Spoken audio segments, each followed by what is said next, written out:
자, 원익그룹주 좀 챙겨볼게요. 원익그룹주를 보면 전체적으로 하나하나 좋은 흐름을 가져가고 있거든요.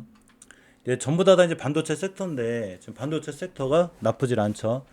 물론 이제 반도체 섹터가 그동안 이렇게 많이 올라왔다가 약간 조정권에 있었어요. 그러면서 이제 원익그룹주들도 같이 조정권에 있었는데 항상 거래량에 제가 명심하라고 그랬죠. 항상 거래량을 잘 보고 계시는 게 굉장히 중요한데 이게 원익주를 보면 이제 원익은 제가 이제 예전에 얘기할 때가 이제 바닥 가격 여기였었거든요.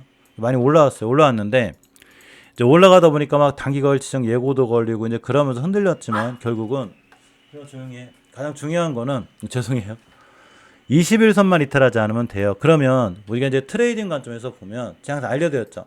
어떤 종목을 매수할 때는 반드시 어떤 매수 계획이라는 걸 짜야 돼요. 주식은 함부로 덤비는 게 아니라 전쟁터하고 똑같기 때문에 이렇게 매수 계획이라는 걸 짜면 되거든요.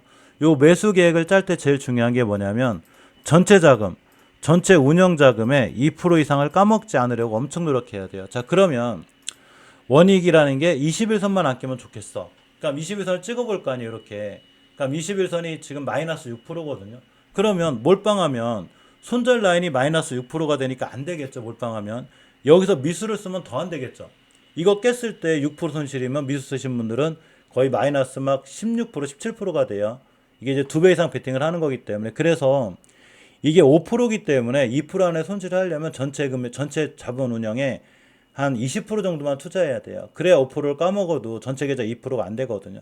그러니까 1000만 원이 200만 원만 사란 얘기예요. 그래 놓고서 지금 좀 올라가긴 했지만 딱 21선 깨지 않을 때까지는 원익을 들고 가는 거예요. 주식은 이렇게 계획을 짜고 해야 되는 거예요. 오늘 뛴다, 올라간다, 떨어진다 이런 게 중요한 게 아니라 내가 얘를 샀을 때 어디를 깨면 내가 손절할 것인가를 먼저 결정을 한 다음에 그 손절 금액에 맞춰서 그 손절 금액에 맞춰서 투자 금액을 결정하고 그 투자 금액만큼만 딱 투자한 다음에 깨면 손절 깨지 않으나 쭉 들고 가는 거예요. 근데 원익은 딱 21선만 안 깨면 괜찮아요.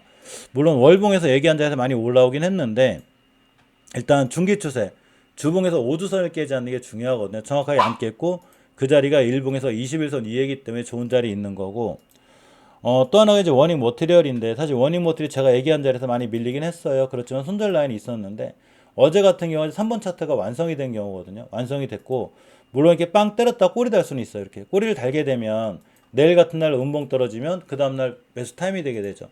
이건 제가 모나리자에 대해서 원리 설명시켜 드렸어요. 손심아 조용해. 죄송해요. 모나리자가 이제 지금 많이 떨어지긴 했지만 이렇게 그죠? 3번 차트가 완성이 된다. 그러니까 워닝 머티리 이렇게 될 수도 있는 거예요. 다음날 음봉 떨어지면 그 다음날 매수 빵 때리고 이렇게 날아갔죠. 자, 뭔 얘기냐면 워닝 머티리얼이 오늘 날아갈지 안 날아갈지 모르는 거고 지금 쫓아가다니 부담이 돼도 꼬리 달고 떨어지든 어쨌건 간에 한 번 음봉 떨어지면 그 다음날이 매수 타이밍. 요게 3번 차트가 완성이 됐을 때 그렇다는 거예요. 또 하나 이제 원익 QNC인데 원익 QNC는 이미 한번 띄었죠. 일단 월봉에서 예전 고점을 다 뚫어놨어요. 이건 예전에 HLB가 이게 예전 고점 다 뚫어놓고 막 신고가 찍고 날아갈 때 제가 그런 자리들이 매수 타임이라고 했죠. 똑같은 거예요. 날아가고 있으니까 이 친구도 주봉에서 보면 5수선 같은 거 깨지 않으면 더 좋고 일봉에서 가볍게 매수할 때는 5일선 그쪽 매수거든요. 그러니까 계획을 세우는 거지. 내가 원익 QNC를 사겠어. 그럼 딱 찍어보니까 5일선이 마이너스 3.32%야. 그러니까 몰빵을 하게 되면 내 손실률이 마이너스 3% 이상이 되면 안 되죠. 2% 이상 되면 안 되니까. 그럼 뭐 30%만 산다든가 50%만 산다든가 자리 깨면 딱 손절이지. 저라면 아마 10%밖에 안 살 거예요. 저 자금에. 그래서 5일선 깨지 않으면 쭉 홀딩. 왜냐면 원익 QNC는 반도체 관련해서 굉장히 좋은 회사예요. 대신에 회사가 좋은 거랑 내가 주식으로 돈을 버는 거랑은 전혀 별개 얘기이기 때문에 5일선 그쳐 깨면 손절할 각오로 지금부터 사는 거죠. 당연히 깨면 손절이고 요렇게 계획을 잡고 해야 되는 거예요. 주식은 이렇게 하시고 원익 IPS가 좀 늦긴 해도 역시나 이 친구도 이렇게 나쁜 자리에 있지는 않아요. 물론 20개선 깨지 않는 게 제일 중요하긴 한데 주봉에서 보면 엄연히 5선 위에 있거든요. 추세가 우상향 중이라는 거예요. 일봉에서 보게 되면 21선까지 밀려주면 더 좋고 지금 바닥에서 이렇게 조정 거치고 다시 우상향을 주기 때문에 원익 IPS론도 좋다. 그런데 이런 원익 머티리얼이나 원익 QNC 원익을 다 갖고 있는 게 지주회사가 원익 홀딩스잖아요. 그러니까 원익 홀딩스가 지금 바닥권에 있잖아요. 원익 홀딩스가 이런 데 있는 게 아니고 바닥권에 있기 때문에 지금부터 꾸준히 매수해 놓으면 이런 친구들이 급등을 한 그 다음에는 이제 원익 홀딩스가 따라가겠지. 그죠? 뭐 우리가 주식을 뭐 이런 데 사는 것도 아니고 바닥에 있는 건데. 중장기 투자는 이런 데 하는 거죠. 중장기 투자 하라고 그랬더니 저기 월봉 최고점에 물린 다음에 나 이제 중장기 투자하는 건데요.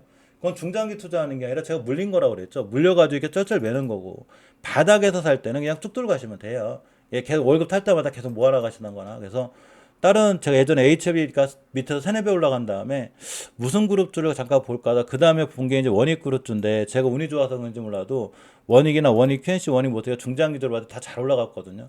앞으로도 원익 그룹주들은 우리가 좀 신경 써서 봐야 되는 그런 그룹주가 아닐까. 물론 모든 투자에 대한 판단 책임은 본인에게 있어요. 제가 아무리 제 눈엔 좋게 보여도 안 좋을 수 있는 거니까. 주식은 밀에서 태어나지 않는 한 떨어지고 올라가는 걸 맞출 수 없기 때문에 그런 까지는 모르겠지만 원익 그룹주들은 좀 더 잘, 좀 신중하게 한번 본인 스스로 이거 시청하시는 이제 시청자분들이나 가족분들은 본인 스스로 공부를 해본 다음에 한번 결정을 해보는 것도, 대신에 지금 쭉 올라갈 때 쫓아가서 하지 말고 좀 눌린 목을 주거나 이럴 때 계획을 잡고 작은 계획과 손절 계획을 잡고 특히 52주 신고가 찍은 애들 원익 QNC처럼 이런 친구들 원익처럼 반드시 잘 보셔야 될 필요가 있다. 이렇게 보시면 될 것 같아요.